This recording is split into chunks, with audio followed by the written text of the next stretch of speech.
మార్చి 1 నుండి 50 సంవత్సరాలు దాటిన వారికి కేంద్రం శుభవార్త. అవునండి, మీరు వింటున్న వార్త నిజమే. ఈరోజు ఈ వీడియోలో దీనికి సంబంధించిన పూర్తి సమగ్రమైన సమాచారం గురించి తెలుసుకుందాం. ఎవరైనా మొట్టమొదటిసారిగా మన ఛానల్ని చూస్తున్నట్లయితే చూసిన వెంటనే లైక్ చేయండి, అదేవిధంగా షేర్ చేయండి, అదేవిధంగా కామెంట్ చేయండి, అదేవిధంగా సబ్స్క్రైబ్ చేసుకొని బెల్ ఐకాన్ ఆన్లో పెట్టండి. తద్వారా ప్రభుత్వం నుంచి వచ్చే ముఖ్యమైన సమాచారం నోటిఫికేషన్ రూపంలో రావడం అనేది జరుగుతుంది. ఇక ఆలస్యం చేయకుండా వీడియోలో ఉన్న వివరాలకు అయితే వెళ్ళిపోదాం.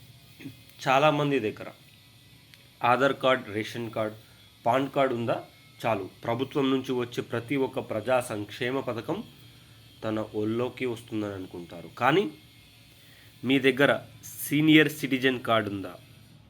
అవునండి, వింటుంది నిజమే.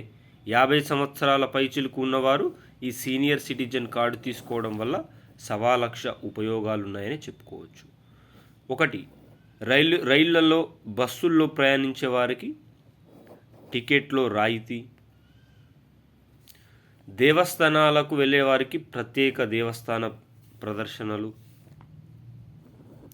అదేవిధంగా విమాన సర్వీసుల్లో రాయితీ, ఆసుపత్రిలో రాయితీ, టూర్లకు వెళ్ళేటప్పుడు రాయితీ, ఇలాంటి ఎన్నో మహా సంక్షేమ పథకాలకు నాందిగా ఉందే మన సీనియర్ సిటిజన్షిప్ కార్డ్. ఇంట్లో యుక్తులు ఉన్నా సరే మన ఇంట్లో ఉన్న పెద్దవారికి ఈ సీనియర్ సిటిజన్ కార్డ్ తీసుకోవడం వల్ల కేంద్ర ప్రభుత్వం నుంచి వచ్చే రాయితీలన్నీ కూడా పొందవచ్చు. కావున ప్రతి ఒక్కరూ కూడా ఈ సీనియర్ సిటిజన్షిప్ కార్డ్ని అప్లై చేసుకోండి.